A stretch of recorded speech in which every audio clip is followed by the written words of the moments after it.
So hey, welcome back. My name is Vijay Skon and today I'm going to show you how to decorate your Instagram stories highlight. So let's start this video.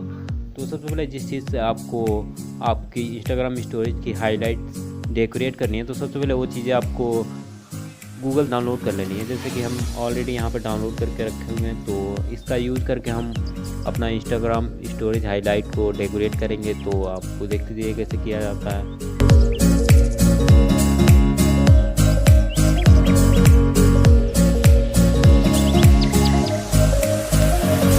तो सबसे पहले Instagram open कर लेते हैं और open करने के बाद नॉर्मली लोगों की प्रोफाइल के हाइलाइट्स ऐसे होते हैं, ऐसे। तो हमें इसे और स्टाइलिश बनाना है, तो सबसे पहले हम दिखाते हैं कि कैसे हम आज बनाने वाले हैं। तो यहाँ पे देखिए एक प्रोफाइल है, पे लिखा हुआ बीम, देखिए कितना स्टाइलिश लग रहा है। तो हम भी आज यही लिखने वाले हैं।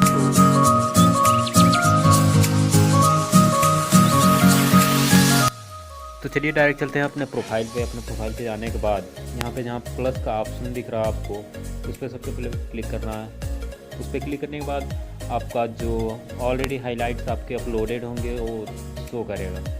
आपको सर्कल में क्लिक करना है। सर्कल में क्लिक करने के बाद यहाँ पर जो नीचे इमेज का ऑप्शन दिख रहा है उस पर क्लिक करना है। उस पर क्लिक करने के बाद जो आप ऑलरेडी गूगल से डाउनलोड किए होंगे हाईलाइट्स, उसे चूज़ करना है। चूज़ करने के बाद आप डन कर दीजिए। डन करने के बाद यहाँ पे एडजस्ट करिए। एडजस्ट करने के बाद नेक्स्ट डन करना है। आपको यहाँ कुछ लिखना हो तो लिख दीजिए, या फिर नहीं लिखना तो डायरेक्ट ऐसे ही डन कर दीजिए। और सबसे ज़रूरी टिप्स ये है कि आप जो कुछ भी लिखे उसके सबसे लास्ट लेटर से लिखना स्टार्ट करें, तभी आप सही से लिख पाएंगे। एक और चीज़ ये है कि अगर आपको वीडियो समझ में आए तो सब्सक्राइब ज़रूर करना, समझ में आए तो dislike. Thank you so much.